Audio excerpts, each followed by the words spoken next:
What's up, YouTube? Iraq Vet 1990 coming at you live with another 1,000-round review.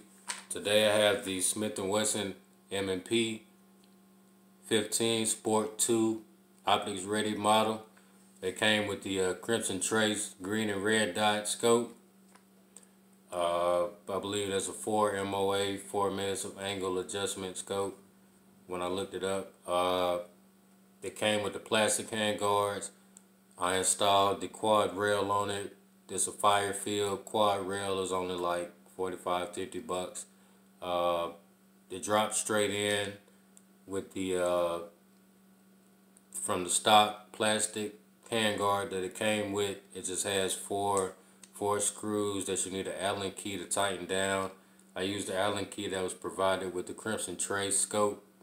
It was the same size, so I installed this myself with that Allen key. I installed two 45-degree offset backup iron sights. They fold down, flip down, and they fold up. Those are made by NC Star. I think I paid 50 bucks. I honestly think I got price gouged for these. The guy told me this with a cheaper version, but my experience with them has been, I'd say, a 9 out of 10. They're accurate once you have them zeroed in, and they're pretty good quality, to be backup iron sights with the Crimson Trace red dot scope there. The foregrip is made by MFT Mission First Tactical. I think I paid like 35 bucks for this. It's retractable, folds in, and it folds out. Also, pretty nice. I'm a shorter in stance, so I installed it a little bit to the back. I'm used to holding the magazine well right there. That's how I was trained to do it in the Army, but I've zeroed my rifle in with this, and the butt stock, I'll leave it in the preferred position. The flashlight, I don't know exactly who it's made by. I just happened to be at the gun range, and the guy had just traded in a tactical AK for a suppressor, and he had all type of stuff. He had a laser on it. He had this flashlight and the rail mount.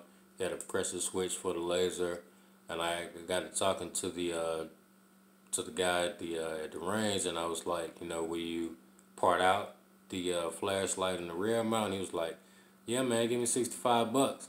And I was like, so, and it's a decent quality flashlight, decent quality rail mount.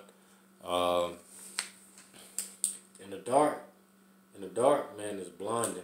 And pitch black dark is blinds you. So even in the light, it blinds you.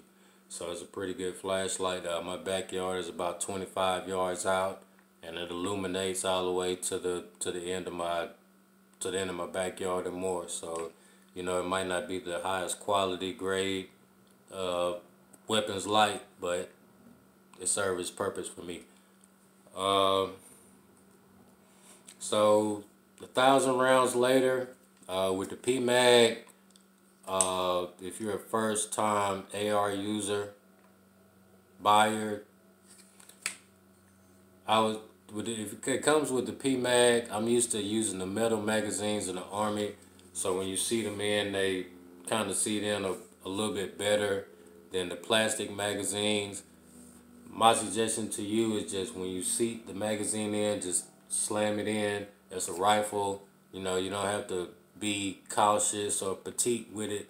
It's a rifle. It's made to handle a lot of pressure.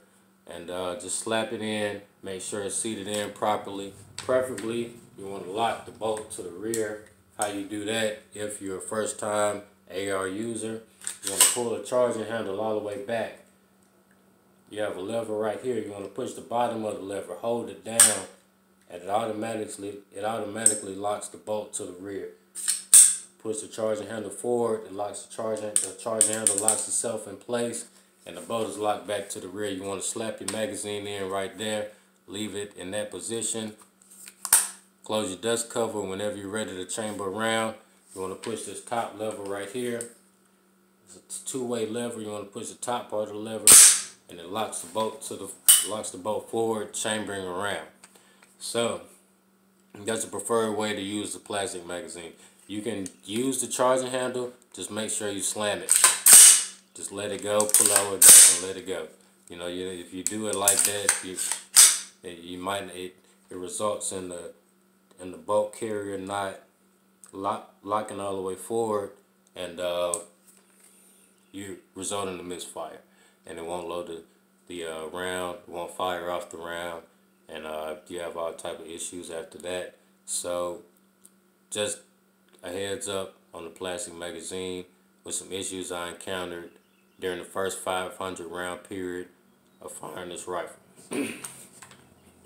But once you seat the magazine in properly, you know, load every round with the bolt locked to the rear.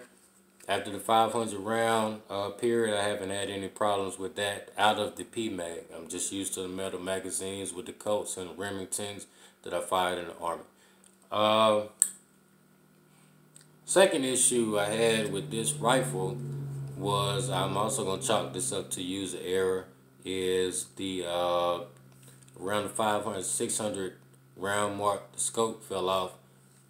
I say I chalked it up to user error because I didn't make sure the scope was tightened thoroughly when I took it out of the box. I just turned it on, make sure it worked, went to the range, got to shooting, and I fired so many rounds back to back that around the 500 or 600, I remember I was shooting with my cousin at the gun range. I let him shoot it, and the scope fell off.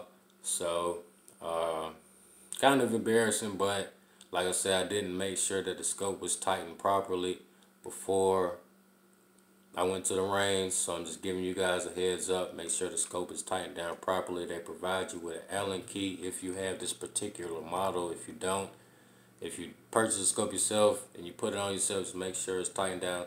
I chose not to use Loctite because I ended up putting the backup iron sights on. I had to readjust the scope anyway, and it just made it that more difficult to untighten what I already did with the Allen key and tighten the scope down. So just make sure you tighten the scope down. I'm not saying it's a deal breaker, man. I just didn't make sure the scope was tightened down all the way. So you might not even have that problem. That might have tightened the scope all the way down for you. You might be comfortable. You might shoot 50 rounds. You might be comfortable with it. You might not even have that problem. I'm just saying. Other than that, man, after the 500 round mark, after I installed the backup iron sights, made sure everything was tightened down tightly. I haven't had any problems. I haven't had any misfires, any misfeeds, any jams. I haven't had any problems with this rifle. I love shooting it. It's actually the only gun that I shoot the most out of my collection now, and I like it. I like it a lot. It's a nice firearm. I customized it. It's the only one of my firearms that I customized, and it's great to shoot. I get compliments from it every time I go to the range. From, man, it sounds like a drum line. Does it shoot like that out the box? I ain't gonna lie. I still carry it around in the cardboard box it comes in when I go to the range, 'cause I haven't found a good deal on a range case that I want. But I'm gonna get that soon. I'd rather just use that money for ammo and shoot. But once you get it zeroed in, the scope is held at 0. I get a scope of 8 out of 10. The iron sights have held their 0, even though the guy at the gun store that I bought these from, he said they were the cheaper brand. I get these an 8 out of 10 also. The rail, it's a nice rail, man. I get this an 8 out of 10. And it's, you know, I haven't even spent, I don't know the total price of everything that I paid for all of this stuff, but I didn't go all the way out. It's affordable. It's on the budget. I bought everything on the budget. Bought it one piece at a time, and it's a pretty efficient home defense rifle. I like it. Now I gotta show you guys the first target I ever put through with it. Can't remember exactly which was my first shot group, but I mean, like I said, they were all over the place. I replaced a lot of these targets. I think I did a video on this target, but this is the first target I put through.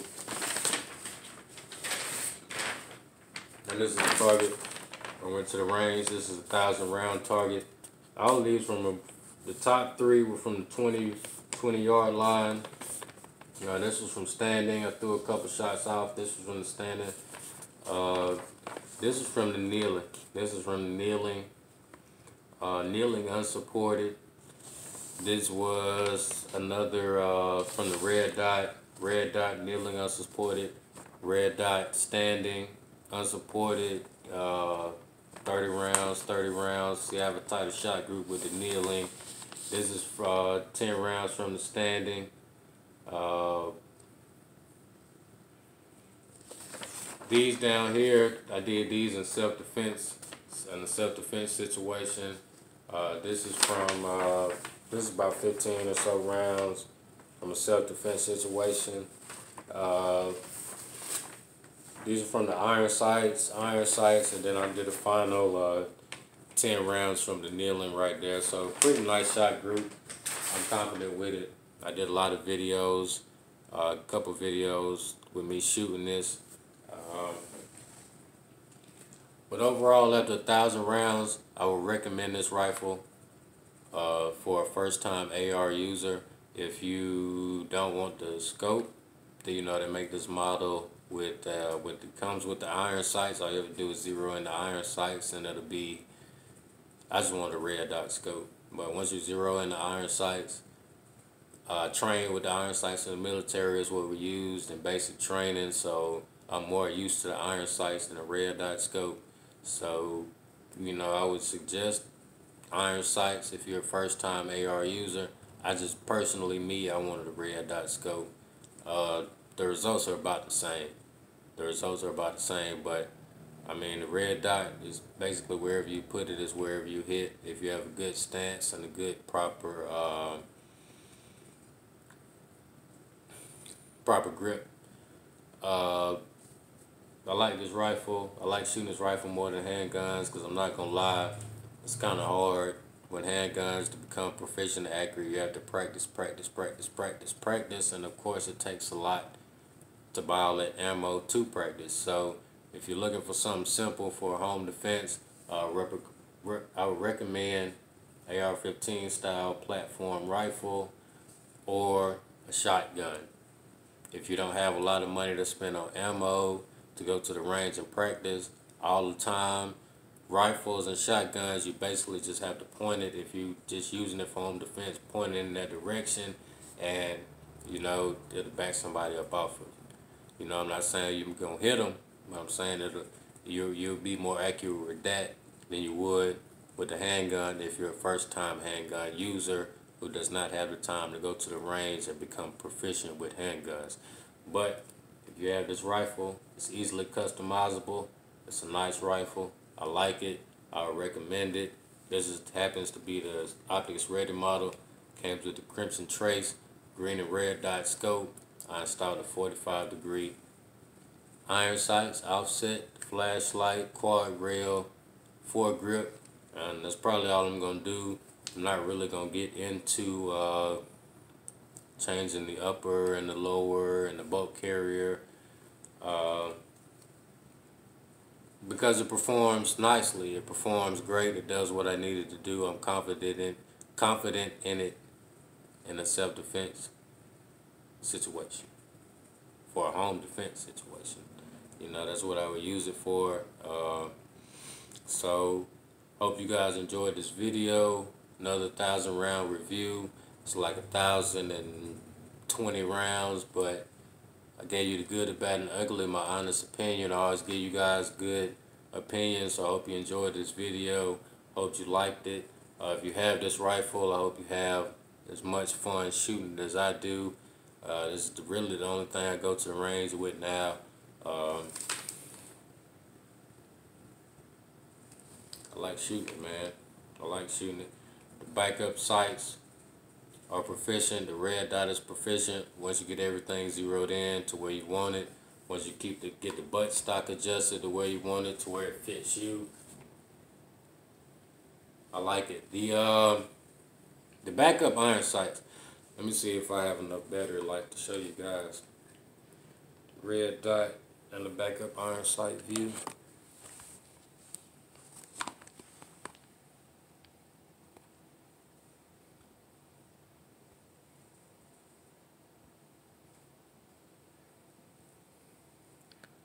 It's kind of hard to get there. I think you guys can kind of see it. Okay, that's the red dot, and these are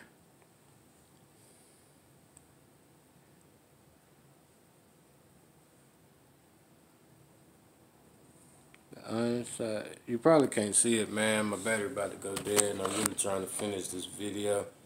But that's basically what I was gonna tell you guys is that at nighttime, if I'm in the house and all the lights are off, and I illuminate the flashlight, I use the backup iron sights, the picture comes through perfectly. This hole, what I was trying to show you guys is the hole in the iron sights. It's kind of small. It's easy to acquire a sight picture, but you have to squint. To be easier for you to use the red dot if you're not accustomed to using iron sights. If you're accustomed to using iron sights and you know what to do, and it's not really a big issue. But the iron sights, I mean, I would use those for home defense over the red dot, and they illuminate. The sight picture comes up perfectly. I have white walls, it illuminates perfectly, and I can acquire a sight picture easily through the small hole. It comes with two holes, the O2 and the regular hole, and you can acquire a good sight picture. If I'm outside, it's kind of hard to acquire a sight picture in light if I have the flashlight on, so I would have to use the red dot from outside in a self-defense situation. So if you're using backup iron sights in conjunction with this, and you have a flashlight, it'd be good for inside. Outside, it's kind of hard to acquire a sight picture for me with these particular backup iron sights.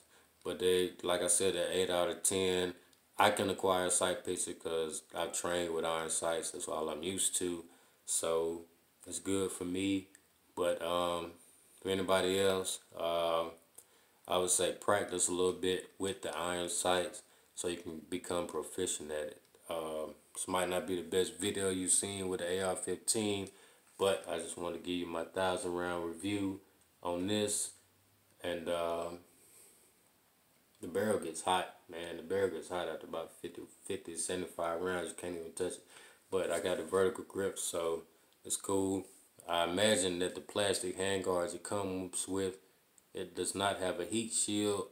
So if you fire a lot of rounds at one time, you might encounter some melting. I don't know because I didn't use those, but you might encounter some melting with the stock handguards. But I would say shoot about 50 rounds, zero in your iron sights, zero in your crimson trace, make sure it's tightened down all the way, and you'll have a proficient AR-15 without all the upgrades, man. But this is just my preference. This is how I like my AR-15s, and hope you guys enjoyed the video. Appreciate you guys for tuning in. Hope you have a good day.